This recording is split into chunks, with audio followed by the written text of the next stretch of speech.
waxaa ka mid a bii'ada qoys wanaagsan.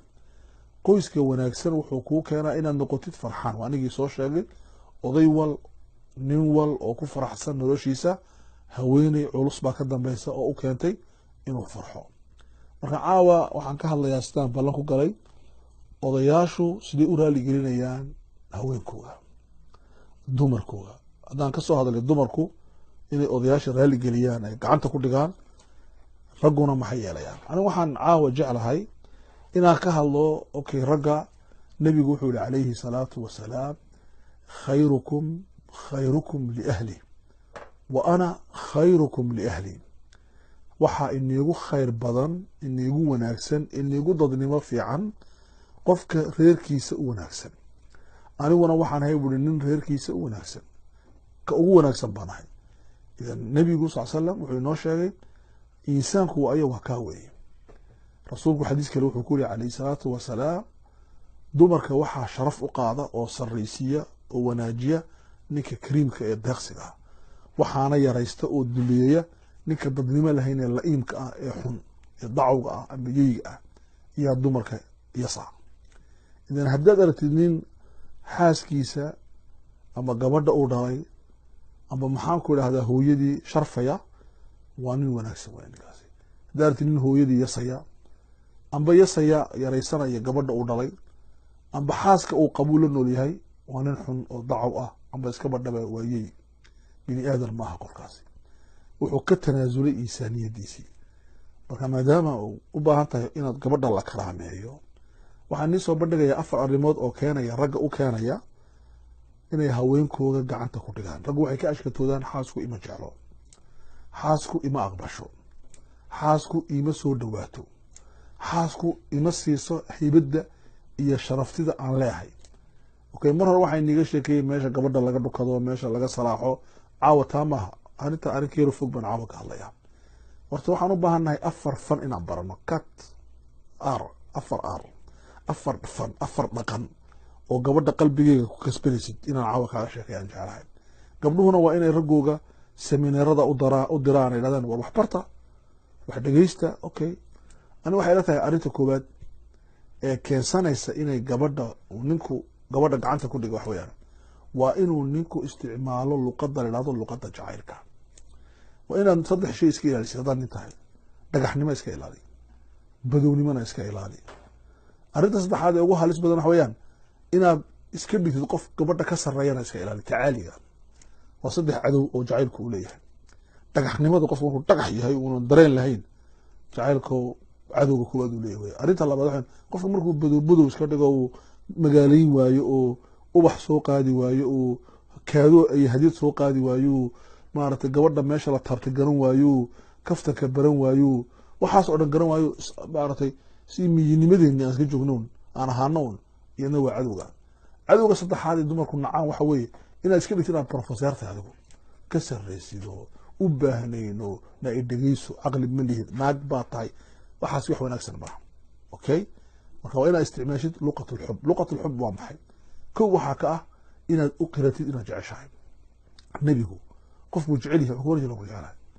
cumar buu ka yidhi, mucaad buu ka yidhi, dumarkiisuu ku oran jiray. bal wuxuu yihi rasuulku rusiqtu bixubbiha khadiija, waxaa laygu arsaaqay inaan jeclaado. okay, maxaad u qarinay? waxaa ka tirahdaa gabadha waan ku jecelahay. anu waan la yaabaa dadka hortooda ku dhahda jacaylkaygii iyo reer jabuuti oo kale munaamuuq iyo xabiibatii iyo dadkii oo jooga macna ma sheegaysa taasi. laakiin meelay ugu qalanto kaga dhe, guriga kaga dhe, sariirta firaashka kaga dhe, labadiina dhiga dhexeeya. habeenaad isla casho tagteen ka dhe, ood cashaysiinaysid, oo dab yar shidateen, oo ololaya, oo maaragtay aad isla safaadaysiin, isla ciyaaraysid, waan ku jecelahay ka dhe. macnaa u samaynaysaa. waxaad ka tirahdaa habeenkee dhalatay, qof garanayda maalintuu dhasho weyaan ka dhe. habeenkee dhalatay, habeenkii u imo, waan ku jecelahay ka dhe. habeenkaas guursateen xasuusi, waan ku jecelahay ka dhe. habeenay faa'iido wax fiican soo heshay, waan ku jecelahay. kelimadu cajiib caadi maaha. annaguna bakhiilin baan ku nahay. waxaa taa kasii fiican inaad baratid kelimaadka jacaylka ee romansiga. waxaa ka mid a inaad tirahdid qalbigaygaad ku dhex jirtaa, inaad tirahdid xididka dhiigga waraabiyaa tahay, inaad ka tiraahdid dhaqdhaqaaqa nolosheeda tahay, inaad ka tiraahdid shimbiraha heesayaa tahay, inaad ka tirahdid xariir maaragtay la aslaa tahay inaad ka tirahdid noloshu aniga agtayda noloshaadu waa wax walbaba inaad ka tirahdid gidaarka derbiga aan ku tirsanahay baa tahay laakiin iskale ka tirahdid ciyaalkaadii dhashay waan ku jecelahay ciyaalkaad ku horeysiinaysaa inaad ka tirahdid nolosheeda maalintaan ku guursaday lacag baan helay lacag baad arkaysaa iyada jeclaa bas hadallada aadka u yaabka badan ee dhaqanada ku jira waxaa kamid ah markuu roob ku da-ayo waxaa soo hormarta hawo udgoona oo carfi gaara leh hawada waad lamid tahay ka dhe waa roobkii hawada kasoo horeysa ama markuu roobku da-o ee dhulka uu udgooneeyo ee geeduhu kala baxaan oo dhulku si kala noqdo ka dhe hawada waad u eg tahay marka aad maalis wada socotaan uu dayaxu meel fiican wac kasoo yidhaahdo uu dhulka ifiyo dayaxabaad ka qurux badan tahay ka dhe wax u soo qaado waa alfaad ulxub haisku dhagaxun ahaano iyadoo labisatay oo caawa ku dawaqayso haddaa ka taaduun wax kalaad mataleysaa no waa inaad jawaabtid weeyaan marka alxub gabadhaha ninka doonaya da kuma xidhno ha oranayno 20 sano qabnaa 30 sano qabnaa 4 sano qabnaa waxa macno male waxa weeyaan anigii nishay bisha jacaylka ee malabka la dhahdo salcasaga ma dhamaato qofkii iska dhamaysay ka dhamaataa laakiin ha dhamin adigu okay tukuwad waa taween arrinta labaad waxa weeyaan gabadhaada marka la hadlaysid u yeedhisid ha ugu yeedho wax kale magacii hooyadooda u bixisay ugu yeedha gabadha adduunka ugu jeceshay hooyadeed magaca hooyadooda ugu bixisay hadday gabadha xaliimo hooyadooda u bixisay xaliimo ka dhahay wax kale ha u bixin yaa umu cumar iyo umu cali carabta ku taasirina magacay hooyadeed u bixisay ugu yeedha axabu lasmaa'i ladayha waa magaca weeyaan magaca inuu qaali yahay tus hooyadaha magaca bay ku garatay dhe dahabay kuu bixisay waxay kuu bixisay maaragtay xaliimo waxay kuu bixisay asli waxay kuu bixisay ay magac yani magacii ugu yeedha hada almagac weynee gabadhu markaa waxay garanaysaa inay qiimo leedahay yaa gabadha war hooyadii u yeedha ha kuran ciyaalka hooyo islaanteydii aaway xaaskayga ha oranina magiciga ugu yeedha hada sidaad ugu yeedhaysid ku xidhan tahay waa muhiim jiddan arrinta saddexaad aarka saddexaad ragga u sheegay waxaweyaan waa sir weeyaan waxa weeyaan baro fanul istimtaac gabadha sida loogu raaxaysto baro gabadha waa u raaxaynaya waa Soomaali tirada waa qalad gabadha waa in adigu ku raaxaysatid weeyaan marka bay gabadhu daranaysaa oo ninkani waa khatar si nabi sallallahu alayhi wasallam nabigu dumarku ku raaxaysanaya gabadhu dumarku qabo adoo hadaa tirada gabdhaha waa loo raaxayayo gabdhaha waa la raali geliyaayo waxaan ma hayado objet ma hadaf ma gabadhu adaa doona inaad raaxaysatid idan istamtic biha ku raaxaysa gabadha saddex meelood ka raaxaysa anaa ku sheegay meelaha kale ma galan dhaadheer waa iska taqaaniin way ciidantiin waxaad u raaxaysaa gabadha markaad wax baraysid doonaysid inaad wax wada qabsataan war gabadha waxaad ku raaxaysataa sankaaga u raaxay gabadha oo sankeega u raaxay adiga gabadha adiga oo maaragtay shaqadii ka yimid maaha kaniifa gal xamaamka gal maydho waa caadi waxyaalada gabadhu ay nicayso jirkaa ka wada saar maaragtay hadduu afkaagu dadka uu yahay dad baa bini aadan wax le xanjo u cun yani keen wax gabadha aad u raaxaynaysid aadna ku raaxaysanaysid waa inay dareento gabadhu markaad u soo dhawaatid inaad wax weyn aad soo wadid waa inay dareento hada awala ثانيا fanka istimtaaca waxaa kamid ah gabadha meelaha ay ku tusayso jirkeeda kamid ah weynihi maanta waxaad xidhatay dhar cajiiba dhe maanta waxaad maaragtay aqalka waxaad ka dhigtay cajiib dhe udgoonkaa samaysay waa cajiib carfigu maanta waxaad cuntada karisay subxaan allah waan raaxaysta dhe gacantaadu barakaysanaa dhe gacantaadu qurux badanaa dhe gabadha markaa sukaa dhigaysaa waa fan istaac bilmara arrinta saddexaad ee muhiimka ah ee gabdhaha xataa nebigu sheegay calayhi salaatu wasalaam ee gabdhaha loogu raaxeeyo waxa weeyaan gabadhu hadday mushkilad ku jirto ha tusin inay mushkilad ku jirto dhiiggii bay leedahay looma dhawaan karaya oranaya gabadhu maaragtay waxaa male dhiigo kasoo hagaajiyo kaala ila sheekaysan dhe dalabka ka soo fadhiiso gabadhu ilmee dhashay oo ma umulo laa umusha la qabo gabadhu maaragtay ciyaalkii ku mashquulan tahay la duljoosa ciyaalka yaro dharbaax okay ciyaalka cashar u dhigaysaa waa mashquulsan tahay okay waa inaad nolosha tanawuc samaysid ood ku raaxaysatid waxay ku jirtaba siday dooni xaaladii ahaataba dad baa kule xaaladaha ku jirta qaar baa dhacmay xaalad baa nici gabadha way isu kaa dhiibi waa fanka saddexaad weeyaan arrinta ugu dambaysa wasiilo saddexaad ee ragga aan siiri lahaa sir ahaan inay dumarka qabsadaan waxa weeyaan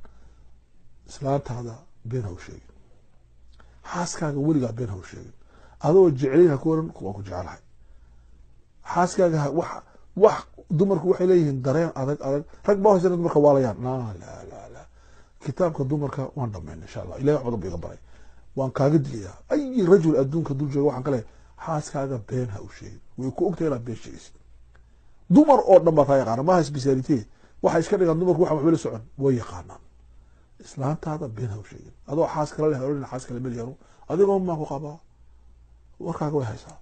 adiga oo maaragtay meel kale la islaantaada run kula dhaqan runtu waa maxay runtu waxa weeyaan say waxyiin wala dhaqan laakiin waa la kaftami kartaa xaaskaaga waxaad u sheegi kartaa waxyaalo maaragtay sarbeebaad u sheegi kartaa waxaas waa wax caadi noo sheeg macaanaysa laakiin ixdar min alkadib kun goor baan taa kale beenta ka fogow nolol been lagu asaasay reerahay dumisa afar jeem weyn raggu hadday qaataan beenta iska dhowraan fanka loogu raaxaysto dumarkana ay bartaan magaceega gabadha ay weyneeyaan jacaylkana ay bartaan habka loo isticmaalo oo ubax loo keeno dumarka haddii ubaxaad keenayn aad u soo iibsid kaadoogu ma inuu qaali ahaa dad baa isku haysta islaanta maxaan u soo iibin karaa wax maahay laa waa sambolize waa ramsi wax $10 u keen laakiin macnay sheegaysaa qalbigaaga ka soo baxdo qul lahaa min qalbi waliba dad u qor qalbigaaga ka soo baxday marka waxaan nigu waanaya raggu anigu waxaan ku jiri jiray kuna jiri doonaa ragga jecalinay haweenay quraata qabaan laakiin gabadhaada xaaskaaga si aad ula noolaatid ha ka fikirin inaad la guursatid dadka ka fikira inay xaaska la guursadaan ee madaxooda kuwa hysteria ku jiro naaqura kuguma filo way wareerayaan asal kasta ahaw haddii dhibaato ku keento inaad guursatid diinteenu way isku ogoshaydeen way garanaysaa laakiin hadafkaagu ha noqdo gabar qura noloshaada la nolow maxaa yeelay ilaahay markuu aadan abuuray xaawo abuuray bas xaawooyin badan lama abuurin istastigma waa sidaa laakiin problemyada keenaya inaad duma badan guursado laakiin istastigma waa nin yanaag adduunku waa xaawiyi aadan noloshaasa ku macaan tahay min anfusikum azwaaja litaskunuu ilayha mida ku xasashid qalbigu ma qaybtamo qalbigu xabadu ma qabsanaya ilaa hadday duruuf keentay maahan sidii nabigeena duruuf dacwadeed duruuf siyaasadeed baa keentay duruuf diineed uu badiyay dumarka laakiin maca dalika caasho ugu jeclaa haddana khadiijana lamaba guursanba laano khadiija hadduu weligiiba haysan lamaba guursadeenba waxaan nigu waanay ragga saas dhammaantiin baan jecelahay waa inagu faraxsanahay asalaamu calaykum waraxmat ullahi wabarakatu